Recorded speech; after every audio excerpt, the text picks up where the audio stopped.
You ever catch yourself reacting to something, maybe, without even really thinking about it, like a gut reaction? Oh, definitely. Happens all the time. A lot of how we learn is almost unconscious. Exactly. It's fascinating. So today, we're diving into one of the big ones, classical conditioning. We've got our notes here, and we want to give you a really solid handle on what it is. Yeah, the core ideas, the key components, and why it's just so fundamental to understanding learning. Okay, so let's start right there. At its heart, what is classical conditioning? Well, put simply, it's learning by association. We basically link two things together in our minds. Okay, So eventually, one thing starts to trigger a response that originally only happened with the other thing. Something neutral starts to act as a signal. right, a signal. Okay, let's break that down. What are the bits and pieces, like the unconditioned stimulus? What's that? Think of the US, the unconditioned stimulus, as something that naturally, automatically triggers a reaction. No learning needed. Like the smell of food when you're really hungry. Yeah. Perfect example. That smell is the US. Okay, makes sense. So then the unconditioned response, the UR. That's just the natural reflex reaction to the US. So, with the food smell. Your mouth watering. Exactly. That's the UR. It just happens. Got it. Now, where does the neutral stimulus, the NS, fit in? Okay, so the NS is something that, initially anyway, doesn't cause that response. Like maybe a bell ringing? On its own, it wouldn't make you drool. Precisely.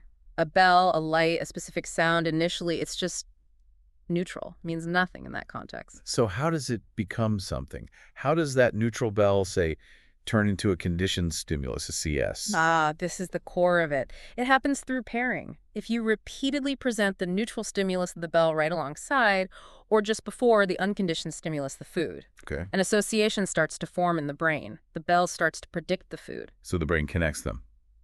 And that repeated pairing changes the bell. It does. The bell transitions from being just a neutral sound, NS, to becoming a conditioned stimulus, CS.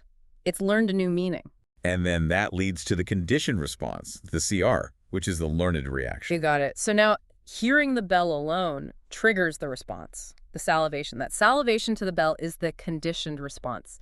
It's learned. And this is where Pavlov's dogs come in, right? The classic study. Absolutely. Pavlov noticed dogs salivated not just to food, but sometimes just seeing the person who fed them, so he tested it. The meat powder was The US, the unconditioned stimulus, made the dog salivate naturally. That's the UR. And the bell he rang. Started as the NS, the neutral stimulus. Didn't cause salivation at first. But then he paired them. Bell, then meat. Bell, then meat. Over and over. And soon enough, just ringing the bell, now the CS, the conditioned stimulus, was enough to make the dog salivate.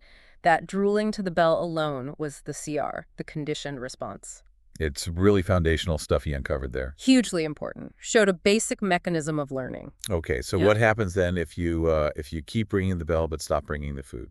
Good question. That leads to extinction. Extinction. So the learned response just fades away. Pretty much. If the CS, the bell, is presented repeatedly without the US, the food, the association weakens. The dog learns the bell doesn't predict food anymore, so the CR, the salivation, gradually decreases and might stop altogether. But is the learning totally gone? I've heard of spontaneous recovery. Right. Extinction doesn't necessarily mean the memory is completely erased. After a rest period, if you ring the bell again, the CR, the salivation might suddenly reappear, though maybe weaker. Huh. So it's like the connection's still lurking there. Kind of, yeah. It suggests the original learning isn't completely wiped out, just suppressed. Interesting. Okay. What about similar sounds? If the dog learned with one specific bell, would a slightly different bell work? That touches on generalization. Often, yes. An organism might show the conditioned response not just to the original CS, but also to stimuli that are similar to it. So the dog might drool to a bell with a slightly higher pitch, too. Could happen, yeah. Or think about fear. If someone has a bad experience with one particular dog, they might feel anxious around all dogs for a while. That's generalization. Okay, spreading the response. What's the flip side of that? Being more specific. That's discrimination.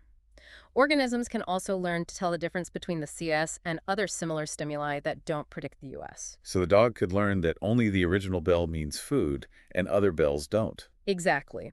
Through training where the original bell is followed by food, but similar bells aren't, the dog learns to discriminate and only respond to the specific CS. Right. And just to nail this down, if you took that neutral stimulus, the bell, and just kept ringing it from the start without ever pairing it with the food, what happens? Then essentially nothing happens in terms of conditioning. The bell remains neutral, no association is formed, no CR develops. That pairing with the unconditioned stimulus is crucial. Okay, that makes sense. So wrapping this up a bit, the big picture is classical conditioning is really about learning through these connections, these associations. Absolutely. We've got the automatic stuff, the unconditioned stimulus and response, and then the learned stuff, how a nuchal stimulus becomes conditioned through pairing, leading to a conditioned response. And then those related ideas like extinction, where the learned response fades. We can pop back up with spontaneous recovery, Yeah. and how the response can generalize to similar things or become really specific through discrimination. Precisely. These aren't just lab concepts. They're operating under the surface all the time, shaping our reactions, preferences, even fears. Yeah, it really makes you think. So maybe something for you listening to chew on. Where might these subtle associations be playing out in your life? Shaping your gut reactions or feelings about things, maybe in ways you haven't consciously noticed before. It's definitely food for thought, pun intended. Huh. Indeed. It's happening constantly.